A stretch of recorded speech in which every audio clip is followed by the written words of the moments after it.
উদ্ভাবন নির্ভর বাংলাদেশ গঠনে বিজ্ঞান ও প্রযুক্তি প্রতিপাদ্যকে সামনে রেখে কুড়িগ্রামের নাগেশ্বরী উপজেলার ভিতরবন্দ ইউনিয়নে বিজ্ঞান মেলা অনুষ্ঠিত হয়েছে।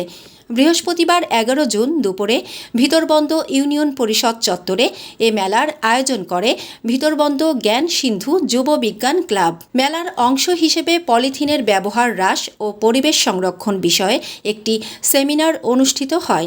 এতে প্রধান আলোচক হিসেবে বক্তব্য দেন জেলা পরিষদের প্রশাসক সোহেল হোসনাইন কায়কোবাদ। জেলা পাবলিক প্রসিকিউটর পিপি বজলুর রশিদের সভাপতিত্বে অনুষ্ঠানে বিশেষ অতিথি হিসেবে উপস্থিত ছিলেন ভিতরবন্দ ইউনিয়ন পরিষদের চেয়ারম্যান শফিউল আলম শফি। পরিচালক ছিলেন ইউনিয়নের সাবেক চেয়ারম্যান আমিনুল ইসলাম খন্দকার বাচ্চু। এবারের বিজ্ঞান মেলায় Kurigram technical school and college সহ মোট 11টি শিক্ষা প্রতিষ্ঠান অংশগ্রহণ করে।